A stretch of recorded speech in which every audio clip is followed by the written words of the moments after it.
Welcome to Camnet TV Main News. I am Precious Mzea Sakaleji. The headlines. Attorney General claims ECZ was in order to warn PF MPs against recontesting by-elections. Zambia unveils the 8th National Development Plan aimed at accelerating economic recovery. Government to recruit an additional 15,000 civil servants in 2023. And in international news, Ethiopia-Eritrea forces launch joint offensive in Tigray. And in sports, Copper Queens beats Namibia by 2-0. Join me with the details after this commercial. For immediate coverage of any breaking or latest news in Zambia and around the world on Camnet Television, call the numbers on your screen.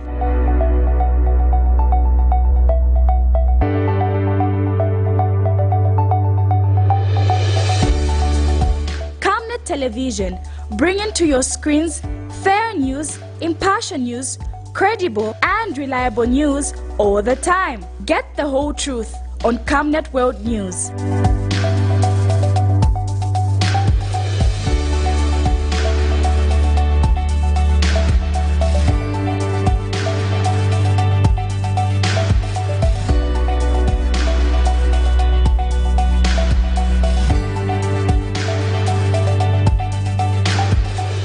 Camnet Television, not just another channel. And other main news in detail. A 49-year-old man of Lusaka's Linda compound has been committed to the Lusaka High Court for sentencing after being found guilty of engaging in an incestuous sexual affair with his biological daughter, who later bore him a son. This was in a case in which Roderick Nyambe, a farmer, was facing 1 count of incest contrary to the laws of Zambia. Lusaka magistrate Judith Chiaika has committed the convict to the High Court for sentencing as the offence attracts a minimum sentence of 15 years, which is beyond the jurisdiction of the subordinate court.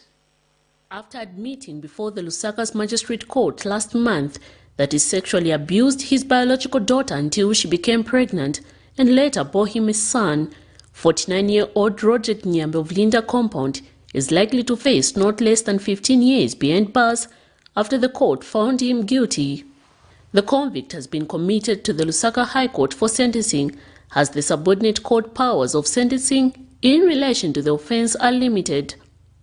This is in a case in which Mr. Nyambe was facing 1 count of incest contrary to the laws of Zambia, and during his defence last month, the convict who stood before Magistrate Judith Chiaika heaped all the blame for defiling his daughter on his witch doctor. He had testified that with the consent from his wife, he started defiling the victim when she was only 8 years old. Now the victim is 17 years old with his son, who is 3.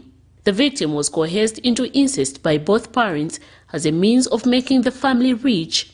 During trial, the court also held that the convict, Mr. Nyambe, did not plan to commit the offence alone, but an agreement was made with his wife after getting charms from a witch doctor in Chiwombo district. In his further defense, Mr. Nyambe, the convict, had told the court it was against traditional in nature for anyone to have sexual intercourse with their own daughter. However, what led him to such an act was because him and his wife desired for more wealth.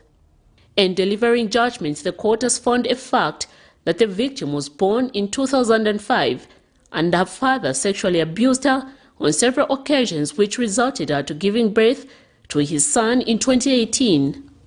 The court has also taken into consideration that there was an agreement between the convict and his wife, who is currently on the run, for the act to be committed so that the family becomes rich. The convict now awaits to appear before a High Court judge for a sentencing. The charge attracts a punishment of not less than 15 years. Miriam Kaimba, reporting for Camnet TV News. Lusaka magistrate Irene Wishimanga has ordered the former president, Edgar Lungu's associate and proprietor of Ndozo Lodge Limited, Chisamba, be examined by a neurosurgeon at the University Teaching Hospital after he claimed he was incapable to make a proper defense due to his illness.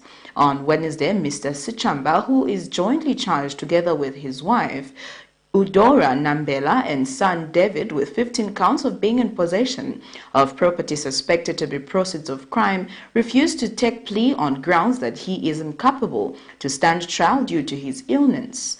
The Anti-Corruption Commission arrested the trio over alleged corruption involving over 781 million kwacha and more than 10 million United States dollars. Following his application that he is incapable of making a proper defense due to his illness, Ndozo Lodge Limited proprietor Clint Sichamba will have to undergo a medical examination following a court order Thursday morning. Lusaka Magistrate Irene Wishimanga, one of the magistrates presiding over the Economic Financial Crimes Court, has directed that Mr. Sichamba, who is facing corruption charges before her, get examined at the University Teaching Hospital and a report be rendered to her, which will state clearly if the accused is fit to make a statement. Mr. Sichamba is also former President Edgar Lungu's associate, refused to take plea on Wednesday, the 31st of August 2022, on ground that he was incapable to stand trial due to his illness, while submitting through his lawyers that he is unable to express himself in speech and unable to properly understand and interpret language, hence submitting where the fairness will be if the court decide to proceed with trial in a situation where an accused is unable to understand anything due to his illness. The accused, who is visibly seen to be unwell, was recently arrested by the Anti-Corruption Commission together with his wife, Edora Nambela, and son David over alleged corruption involving over 781 million kwacha and more than 10 million United States dollars.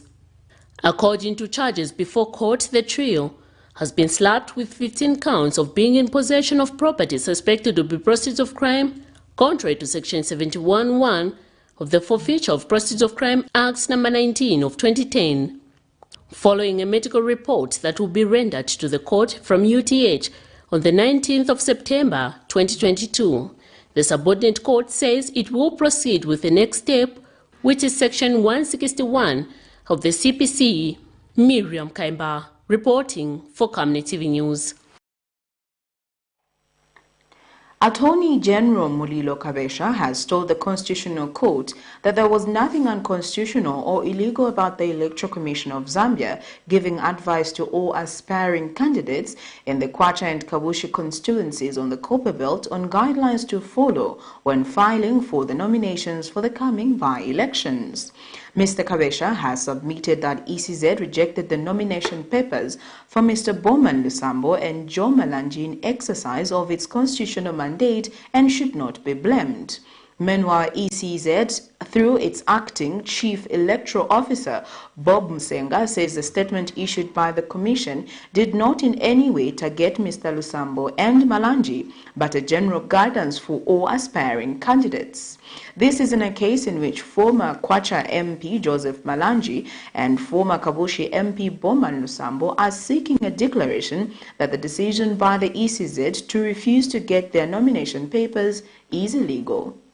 Government has come to the defense of the Electoral Commission of Zambia by submitting before the Constitutional Court that contrary to the claims by former Kwacha MP Joseph Malanji and former Kabushi MP Bowman Lusambo, there was nothing unconstitutional or illegal about the Electoral Commission of Zambia giving advice to all aspiring candidates on guidelines to follow when filing for the nominations for the by-elections scheduled for the 15th of September 2022. Attorney General Mulilo Kabesha says the move by ECZ to reject the nomination papers for Mr. Lusambo and Malanji was done in the exercise of its constitutional mandate and should not be blamed. According to an affidavit in opposition, the Attorney General argues that Mr. Malanji and Lusambo have adopted a wrong procedure to move the court. This is in a case where Mr. Lusambo and Malanji have rushed to the Constitutional Court claiming that the decision by ECZ to bar them from filing their nomination papers on the 25th of August 2022 is illegal and unconstitutional. Recently, the Constitutional Court dismissed the urgent application by former Patriotic Front Kabushi Member of Parliament Boma Nusambo and his former Kwacha counterpart Joseph Malandi to stay the nominations ahead of the by-elections in the two constituencies. The court anchored its ruling on the premise that there is no prejudice that the two would suffer if the nominations are not stopped, thus setting a date for hearing of the substantive matter. Meanwhile, ECZ, through its acting Chief Electoral Officer Bob Musenga, has told the Constitutional Court that the Commission's media statement released on the 24th of August 2022 did not target the two individuals, but it was a guidance given to all aspiring candidates, adding that the Commission's statement was not illegal as alleged by the two, but it was an administrative function and that ECZ was bound by the constitutional provisions relating to nominations and decision of the court. Miriam Kaimba, reporting for Kamne TV News. In other news, Iteje Asian Member of Parliament Mtinta Twambo has urged parents, schools, churches, relevant government ministries, as well as law enforcement agencies to work together in addressing challenges affecting both boys and girls regarding sexuality and their upbringing. Reacting to a recent audio shared by a concerned mother exposing a case of sodomy, Mr. Twambo has further called on the Ministry of Education to ensure that the comprehensive sexuality education is enforced in schools to make sure children are aware of their rights. He further states that there is need to strengthen family support system to prevent incidences that occur due to lack of parental care or guidance. Meanwhile, Nalolo Member of Parliament Wamunyima Imanga has suggested introducing a reporting system in schools where cases of sexual abuse can be relayed through guidance teachers or using suggestion boxes. The lawmaker adds that there is need to popularize the toll-free child helpline 116 to guarantee help for children. The duo are part of the parliamentarians that have joined forces to advocate for the protection of children against sexual gender-based violence and promoting comprehensive sexuality education. I'm sure that the children that were involved in this act learned from adults. Law enforcement agencies should get to the root of this issue and establish the source of such unacceptable behavior. We appeal to parents across the country to take keen interest in the protection and safeguarding of our children. Parents and guardians should talk to their children about the need to report cases of sexual gender-based violence and any other cases that harm them, where another person is abusing a child in any form. We appeal to the Ministry of Education to ensure that the comprehensive sexuality education is enforced in every school across this country. And some teachers, especially that may be abusing the children, others are reported to be avoiding it. We need to ensure that the children get information, the right information from the schools, because those whose parents may be perpetrators will find an opportunity to know how to protect themselves. Guardian to contribute to the development of our country by raising responsible, protected and confident citizens. We also implore the Ministry of Education to introduce a reporting system where cases of sexual abuse can be relayed, such as to the Office of the Guidance Teachers or suggestion boxes placed in child-friendly spaces.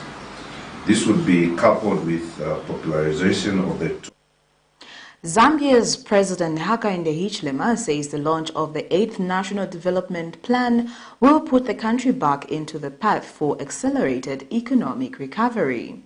Speaking when he launched the plan in Lusaka Thursday, President Hichilema says the plan assures prosperity through job creation and social services for all Zambians. The president has since urged Zambian citizens, including those in the diaspora, to come on board and join the fight to end poverty in the country. Meanwhile, the Zambia National Federation of the Blind has commended government for interpreting the 8 NDP into Braille to allow even those with physical challenges to understand the content of the plan. Expiry of the 7th National Development Plan 2021, which stakeholders have labelled a failed plan due to failure by the previous administration to implement more strategic areas of the plan. The 8th National Development Plan has been launched in Lusaka Thursday under the theme Socio-economic transformation for improved livelihood is anchored on 4 pillars, which includes economic transformation and job creation, human and social development, environmental sustainability, and good governance environment. And Zambia's Republican president who launched the plan says the sustainability of the plan is based on prudent management of resources as well as debt sustainability, which it says will now be possible considering that the IMF bailout package has been approved. Launching this plan, talking about 10%, 4% growth, because we would have carried on from 6-7% in 2011. Are you still doubting that this government will have gone to 12, 13, 14%? You shouldn't. Because already we are bottoming up from minus to the positive in 1 year. What a waste of time and money. I'm talking to the nation of Zambia. Let's learn our lessons. Meanwhile, Finance Minister Dr. Situmbe Komsokotwane says the 7th National Development Plan failed because the debt accumulation was not speaking to the 7 NDP, but the resources were used for other things. We were struggling to find that money because we had to service the debt. And in many cases, the debt that had been accumulated was not speaking to the development plan. Money was borrowed not to fund the development plan, but to do other things. So, this is the challenge that we face in the last 10 years. Meanwhile, CSPR Executive Director Fides Tembetembe says the sustainability of the plan will be based on how much money the government will channel towards the 4 pillars of the plan. We wanted to facilitate adequate financing of the 8th National Development Plan with resources matching the targets in the plan. But also this requires that all of us as stakeholders work together and play our roles in development. This is keeping in mind that facilitating inclusive and sustainable development is not just the business of government, but the business of each one of us in this room. The plan has also been interpreted in Braille, which has cheered the Zambia National Federation for the Blind General Secretary Kebi Chibanga. Mr. President, we are fully aware of the efforts demonstrated by the New Dawn government in ensuring that no one is left behind in the development agenda of our great nation. The 8th National Development Plan 2022 to 2026 is a nationality-owned and comprehensive document formulated to set out Zambia's strategic direction, development priorities, and important strategies on how to attain the Vision 2030 of becoming a prosperous middle-income country. In other news, the International Monetary Fund (IMF) says the $1.3 billion United States bailout package to the Zambian government will be repaid in a period of 10 years with 0 interest rate. IMF resident representative Preha Sharma says the 3-year package is meant to help restore macroeconomic stability and improve the livelihood of the Zambian people. Meanwhile, Finance Minister Situmbe Komsokotwane says government is working at moderate to reintroduce taxes on the fuel sector. The finance minister says the fuel sector is still being subsidized through the suspension of fuel taxes introduced by the former administration. Dr. Msokotwane says the modalities that government is working on will ensure that once taxes are reintroduced, the impact will be minimal on consumers. The debate on whether Zambia will successfully acquire an IMF bailout package has been put to rest after the IMF board approved about $1.3 billion United States dollars 38 months ECF arrangement for Zambia to help restore macroeconomic stability and foster higher, more resilient and more inclusive growth. And the IMF resident representative Priha Sharma, who spoke at a meeting in Lusaka Thursday afternoon, has encouraged the Zambian government to continue implementing laws and regulations around government purchasing and pay more attention to transparency, spending and debt accumulation, as this will promote transparency so that it is clear for everyone how taxes are being spent. And all of this should also help to address the economic challenges Zambia currently faces, with growth too low and poverty having increased in recent years. At the same time, past economic policies have led to a very rapid rise in debt, which was used to finance public investment, much of which was inefficient. And there was also excessive spending in other areas. Meanwhile, Secretary to the Treasury Felix Nkulukusa took time to highlight some of the conditionalities of the bailout package. And most of those are volunteers. Because of this program, there will be money released that will go towards the recruitment. This year, the minister talked about the numbers that we are recruiting. For you, for some of you that have read the medium-term expenditure framework, the green paper that we have already published, we are showing that we are again going to recruit another 15,000 employees in 2023. So we see that we are addressing that. And the Bank of Zambia Governor Dr. Denny Kadialia says 50% of the resources will go towards the national budget, while the other 50% will go towards the national reserves. Now, under the program, what has been agreed is that 50% of the 1.3 billion that has been allocated will go towards budget support, and the other half will go towards meeting reserves.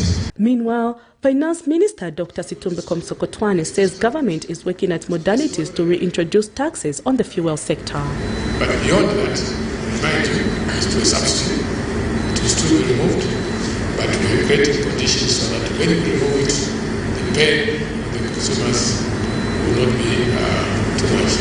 Prudence Chota, reporting for Camnet TV News.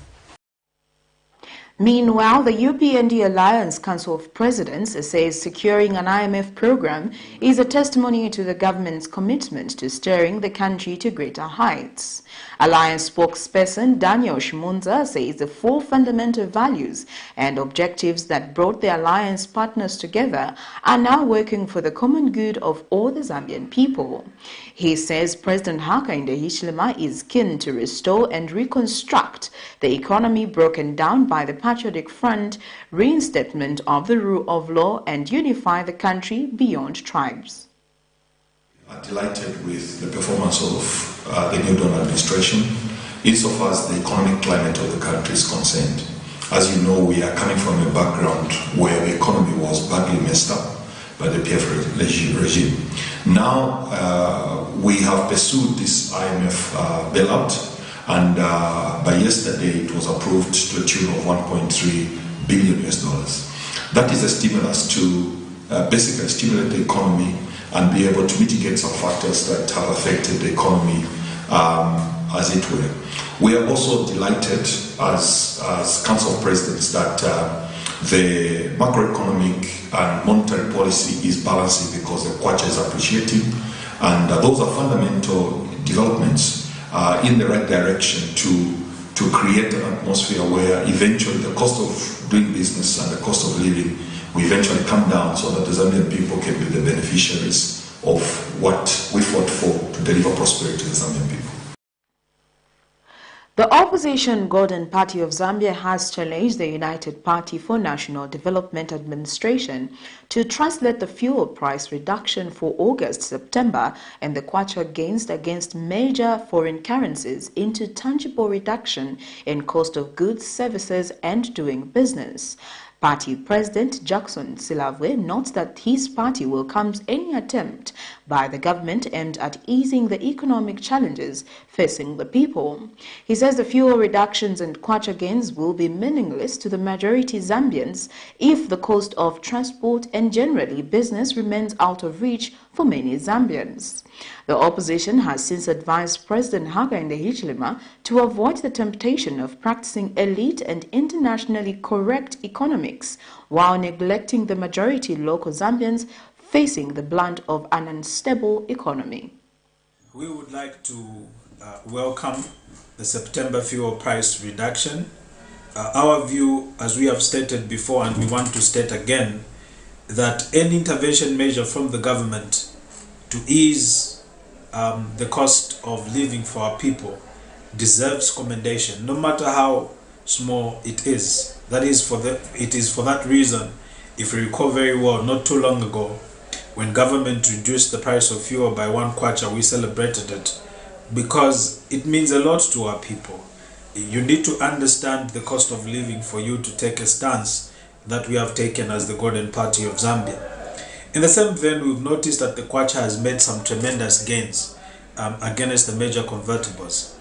Our position and our encouragement to government is that can you translate the gains of the kwacha as well as the fuel reduction, translate it into tangibles on the ground.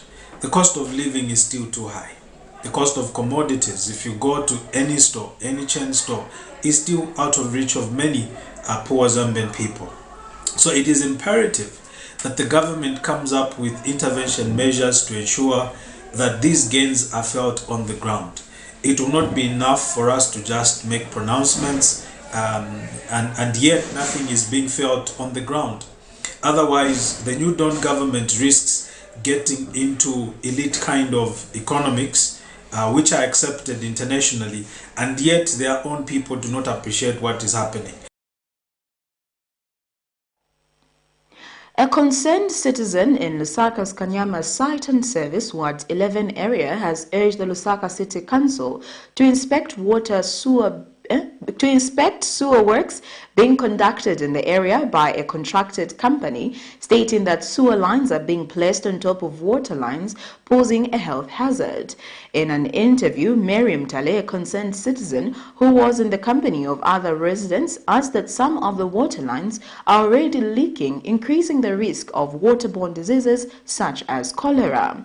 Meanwhile, Lusaka City Council Director of Public Health, Victor Kagoli, has assured quick action to prevent the outbreak of waterborne diseases, stating that the situation will be connected in 2 days. Sanitation, having seen its fair share of sewer spillages and erratic water supply, this constituency is not isolated in these challenges, as many other areas are facing the same problems, prompting the Ministry of Water Development and Sanitation to conduct various sewer and water works in affected communities. Residents of Kanyama Site and Service Ward 11 are however not happy with the works that are being conducted by Unique Construction, which is the company contracted to undertake the works, stating that they are laying sewer lines right on top of water lines, posing as a health hazard due to potential leakages. The residents, who are led by a concerned citizen Mary Mutale, explained that water leakages are already existing in the area,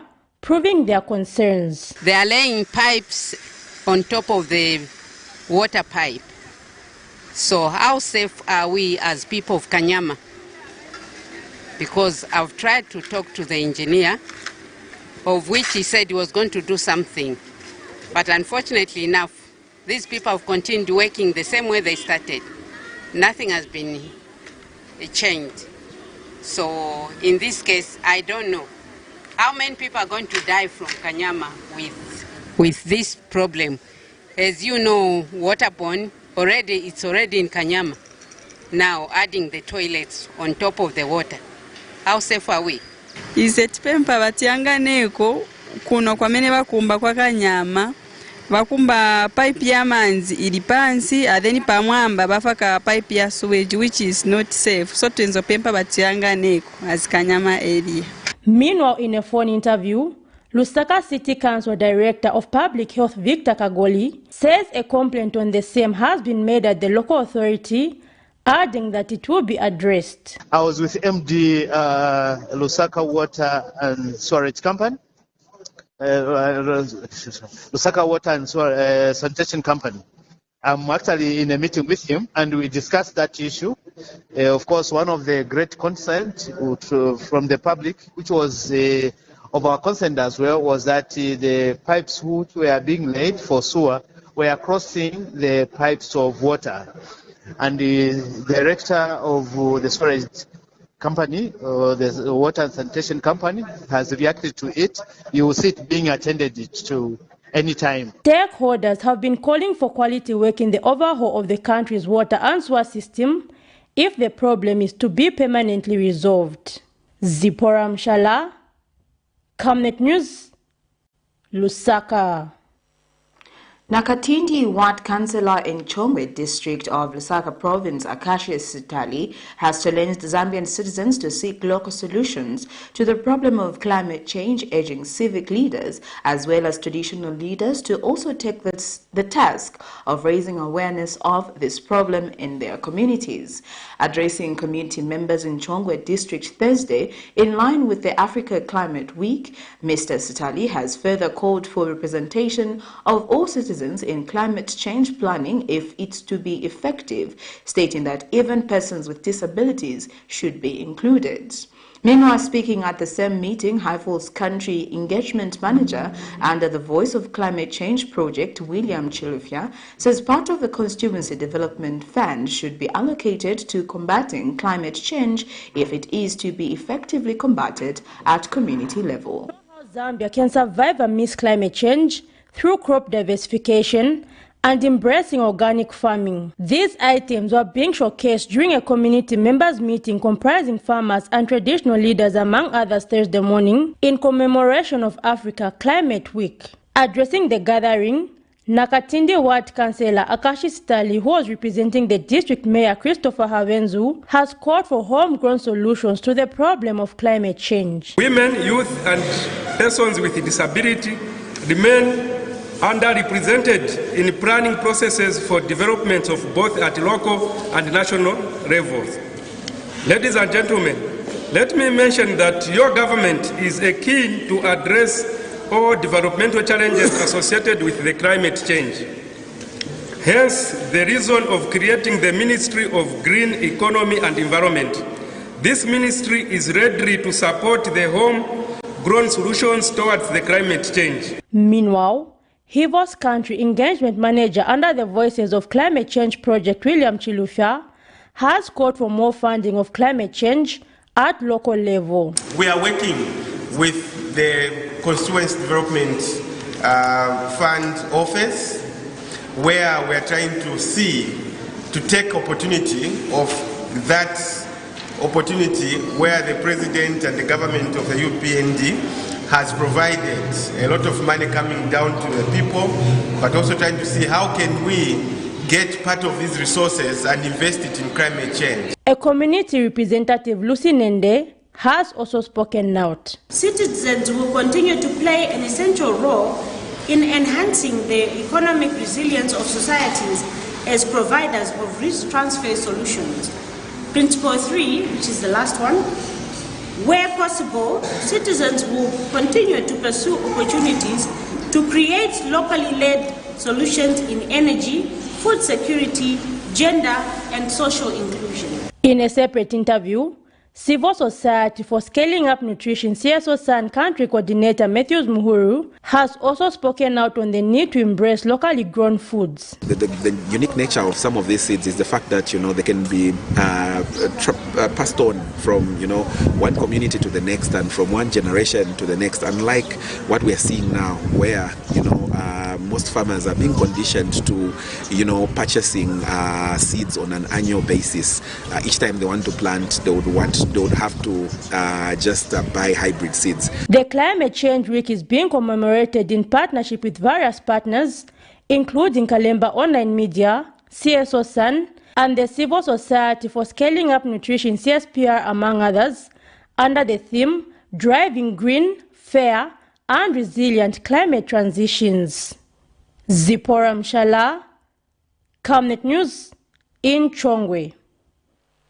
You're watching Camnet TV Main News. We take our first set of commercials. We'll be back with more after this. It's census time.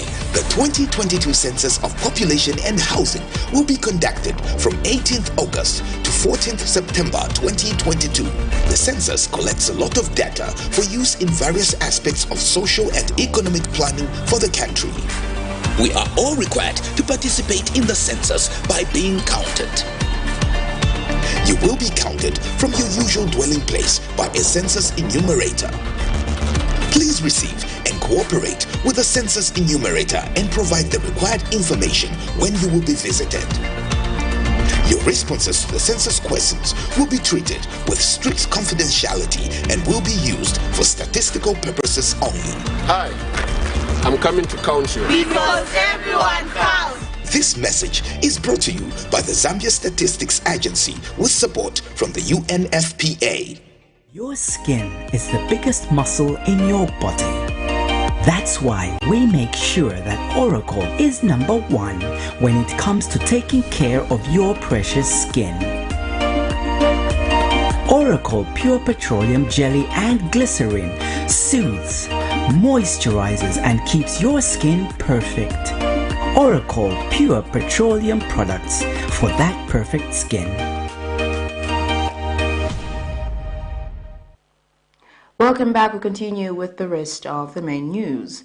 Some motorists in Lusaka have shared divergent views on an amendment to the Road Traffic Act prescribing the reduction of the age at which a taxi driver can obtain a public service vehicle license from 25 years to 20 years.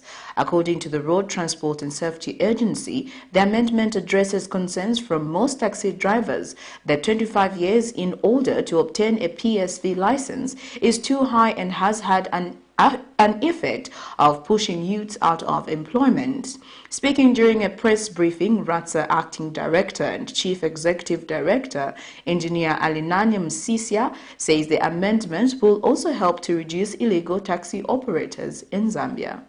In the previous sitting of Parliament, amendments to the Traffic Act were made, which include, but not limited to, the introduction of probationary driving license valid for a period of 1 year before a regular license is issued, the introduction of demerit points system in order to improve the road user behavior, prompting automatic suspension of driving license where a driver exceeds the prescribed threshold of penalty, and the reduction of the age to which a taxi driver can obtain a public service vehicle license from 25 to 20 years. Road Transport and Safety Agency Acting Director and Chief Executive Officer, Engineer Alinanya Msisia, told the press conference in Lusaka Thursday that the amendment will also help reduce illegal taxi operators in Zambia. A taxi driver can obtain a public service vehicle license from 25 years to 20 years. This amendment addresses concerns from most taxi drivers that 25 years to obtain a public service driving license is too high and has had the effect of pushing most youths out of employment. This amendment will also help to reduce piracy, that is illegal taxi operations in Zambia. He adds that the Act empowers the Minister of Transport and Logistics to facilitate modalities to regulate online car hailing. The Act provides for a reduced but effective composition of the Board of Directors from 13 members to 9 members, with more private stakeholder participation on the board. Number 8, provisions to regulate online car hailing services. The Act has made provisions for the Minister responsible for transport to promulgate a statutory instrument to accommodate the operations of online car hailing operators under a well-defined regulatory framework. We spoke to some taxi drivers at the Lusaka's intercity bus terminus on the reduction of the age limit on PSV license acquisition. Ama license balepera pechipere mwana mundo ono bamupera license teshibe bamalesenda ma license ali kunganda ile mukonka pe license ato license tawishibe amafunde ya pamusebo license wasenda nda kupafe ama PSV driver's license kulingana ne certificate kaya uri wonse alefu ayo kuibombera so yonga basumisha kwe bati abakwanisha ma 25 years kuti basenda ma PSV bale. Others are not happy with the prevailing online car hailing conditions of service. Then mutabwera kwere moto kati 25 kwacha. Honest speaking, kula vira chunga mpacha kwa tunchako inocho. Charges yabe vefeya olongali bali kwata chat bakwate chat yena ife ine yala bomba kulifu because state wa charging omuntu 100 kwacho kwa Cheston fiwe bale bika yaba nani ife yo ine 100 kwacha yo epiwe yakwira ku Cheston no kubwera ni chapu omba profit yakala banisa lazima tiemo 20%. So profit takuli so bapange kwa machati yako bana ife yala tuafako pakwa batitube umutengo unga umo. Meanwhile, others are not happy car hailing conditions of service. Patrick Soko, Calmnet News in Lusaka. The Japanese government has donated infrastructure and supporting equipment valued at $76,000 through the Convention on International Trade in Endangered Species of Wild Fauna and Flora and monitoring illegal killings of elephants infrastructure development at the new Gennaro Gate entrance on the eastern side of the Lower Zambezi National Park. Speaking at the handover event in Lusaka this morning, Tourism Minister Rodney Sikumba said the eastern part of the Lower Zambezi National Park has remained underdeveloped for a long time, leaving it vulnerable to poaching as well as loss of revenue for the government. He said the new infrastructure that has been built will go a long way in improving management in the area of in the area and the face of the park at the eastern side of the park. And Japanese to Zambia Ambassador Musushi Ryota says the total sum of $76,798 United States dollars has been secured by Japan for the construction of a new scout base and an entrance gate of the eastern boundary facing the Rufunsa Game Management Area and the upgrading and new construction of the main road crossing the national park from the Chongwe Gate via Jeki Airstrip to the Rufunsa Gate. Is seriously considering, or rather, government is seriously looking into actualizing the general management plans within the national parks across the country, and Lower Zambezi is one of them. That will now speak to how best we are going to sweat that particular asset, manage it better, and be able to make it more tourist friendly as well as investor friendly. And as government, we recognize and appreciate the support from the people of Japan in improving conservation in this particular iconic national park that we have. And I thank the Minister and the Ministry of Tourism for recognizing the significance of this project and having made this today's symbolic handover such a remarkable event like this. A total of $67,798 has been secured by Japan for the construction of a new scout base and an entrance gate on the eastern boundary facing the Rufunsa GMA, and the upgrading and the new construction of main roads crossing the national park from the Chongwe Gate via Jeki to the Rufunsa Gate. The Civil Society Scaling Up Nutrition Alliance has welcomed the move by the Lusaka City Council to embark on an exercise to remove unauthorized food and alcohol vendors in the Central Business District. Organization Country Coordinator Matthews Muhuru notes that there have consistently been raising concern over food safety in the country, partly because of the unhealthy environments in which food is sold, thereby threatening the health of Zambians. Mr. Muhuri says this development will not only help keep the city clean, but protect people from unhealthy foods. CSO San has since commended the Lusaka City Council for the move taken and urging them to fully implement any laws that seek to promote food safety, including the Food Safety Act of 2019, in order to fully protect the public against health hazards that are associated with unhealthy foods. Well, we take our second set of commercials. Coming next is international and sports news. It's census time. The 2022 Census of Population and Housing will be conducted from 18th August to 14th September 2022. The census collects a lot of data for use in various aspects of social and economic planning for the country. We are all required to participate in the census by being counted. You will be counted from your usual dwelling place by a census enumerator. Please receive and cooperate with the census enumerator and provide the required information when you will be visited. Your responses to the census questions will be treated with strict confidentiality and will be used for statistical purposes only. Hi, I'm coming to count you. Because everyone counts. This message is brought to you by the Zambia Statistics Agency with support from the UNFPA. Water is life. Each drop counts and each must be cherished. Our tried and tested product meets all international standards.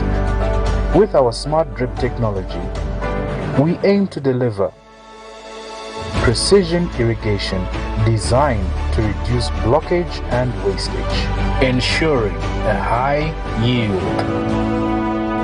RenGlow, your smart irrigation partner. Welcome back. Now getting into our international item. Ethiopia, after repositioning a massive military force in Eritrea, has now launched a joint offensive with the invading forces of Eritrea against northern Tigray bordering Eritrea, the rebel forces command announced in a statement. In other news, torrential floods continue to devastate villages in many parts of Sudan, with about 36 in the eastern Kassala region cut off by rising water. At least 100 people have been killed, with more than 30,000 affected. And in the central state of Gazira, water floods have forced many from their homes. Here's a roundup of international news. Ethiopian and Eritrean forces on Thursday launched a massive joint offensive against areas of Tigray bordering Eritrea. Ethiopia's rebel forces command announced in a statement that after repositioning a massive military force in Eritrea, it has now launched a joint offensive with the invading forces of Eritrea against northern Tigray. The possible expansion of the conflict comes a day after a new air raid on the Tigrayan capital, Mekele, the second since hostilities resumed on August 24 in areas of the Amhara and Afar regions surrounding the southeastern tip of Tigray. The Ethiopian government and rebels in the Tigray region accused each other on Wednesday of opening new fronts in northern Ethiopia. The rebel authorities said in the statement that the raid had caused light to serious injuries to civilians and material damage without further details. The United Nations has awarded Chief Warrant Officer Alizeta Kabore Kinda of Burkina Faso as the Police Officer of the Year. The ceremony was held on 30th August in New York, during which Officer Kinda received her award from UN Peacekeeping Chief Jean-Pierre Lacroix. So by serving as a role model and as a leader for her fellow police officers and members of the community, Officer Kinda is really an inspiration to all of us. Her work also shows what can be accomplished when we support and empower our women police officers. Kinda serves as a gender focal point with the UN mission forces, where she supports the Malian security forces in the Menaka region to promote and improve understanding of gender, child protection and human rights issues. I am honored that my efforts have been rewarded beyond my expectations. I am pleased that despite the terrorist threats, the IEDs and rocket attacks, the efforts of my colleagues and myself are receiving accolades. More than anything, I am happy that I have invested in what I love most, contributing to women's capacity building. Chief Warrant Officer Kinda's career has focused on protecting and promoting women's and children's rights, including between 2013 to 2015, when she was agenda focal point in the UN mission in DRC. Wading through floodwater is the only way Adam Ismail and his mother can get to their home. Floodwaters wrecked the property in Sudan's Jazeera state, and their family was forced to seek drier lands. We woke up to water entering the homes and got out what we could.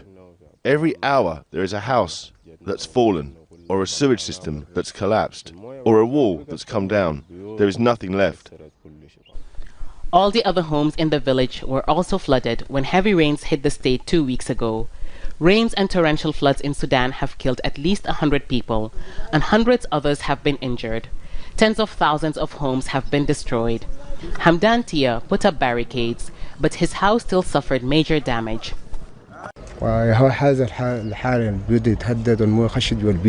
We took out the children and what furniture we could, but the house had been destroyed. We built barriers and are still draining out the water. Now we're worried about the diseases the water can bring, like malaria, as well as other infections. The rainy season has been described by some as one of the worst they've ever seen, and the downpours have affected nearly the whole country. Jazeera is one of the states where the government has declared a disaster. Dozens of villages have been submerged here since the beginning of the rainy season, leaving hundreds of families homeless. Many have sought refuge on drier lands, but they say they're yet to receive any help. We practically need everything because people lost everything: shelter, food, water, healthcare. The most important thing we need is for the water to be drained so they can go back. I hear people crying at night because of the situation we are in. Adam says he wants the waters to recede so he and his mother could go back and rebuild their home again. But after waiting for 2 weeks now, he's no idea when that might happen. Hiba Morgan, Al Jazeera, with the name Jazeera State. We now get into sports news.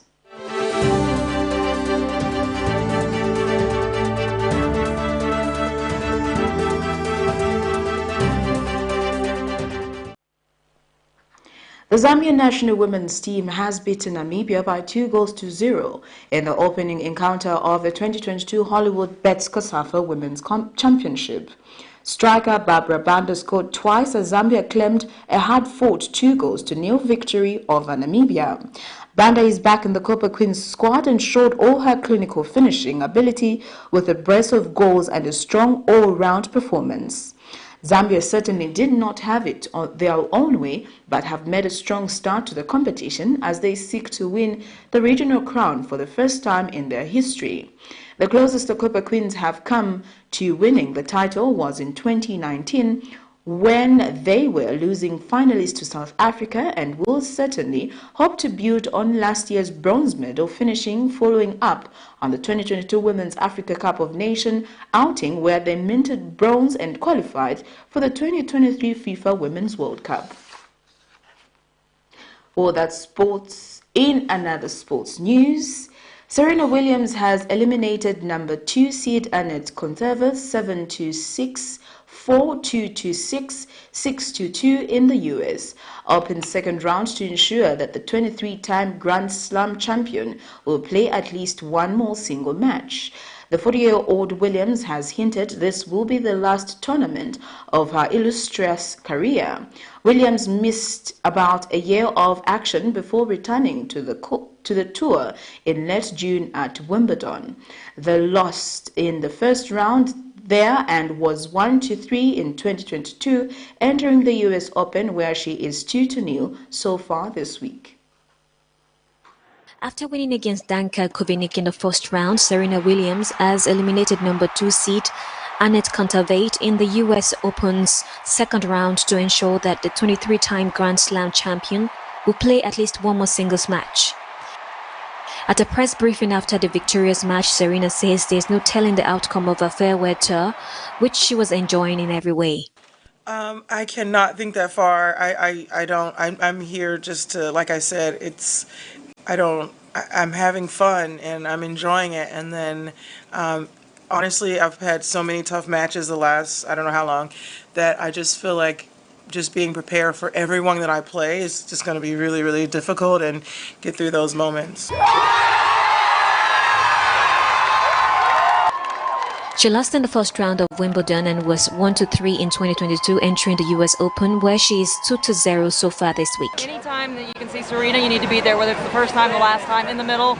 It's always unbelievable. The 40-year-old Williams has hinted this will be the last tournament of her illustrious career, a tournament her fans are not willing to miss. As you see, I'm really hoarse. I traveled over 1,000 miles to see Serena Williams, paid $700 for a ticket, paid $300 for a hotel, and it was mind-blowing. She beat the number 2 seed. I'm here for it, for women empowerment and just all what she brings to the sport of tennis, and so it's just a blessing to be here. She will play Ajla Tomljanovic, a 29-year-old Australian who is ranked 46th for a spot in the 4th round. This will be the first time they'll be playing each other. Well, that sports item brings us to the end of Cabinet TV main news, but before we go, here are the headlines once again. Attorney General claims ECZ was in order to warn PF MPs against recontesting by-elections. Zambia unveils its 6th National Development Plan aimed at accelerating economic recovery. Government to recruit an additional 15,000 civil servants in 2023. And in international news, Ethiopia, Eritrean forces launch joint offensive in Tigray. And in sports, Copper Queens beats Namibia by 2-0.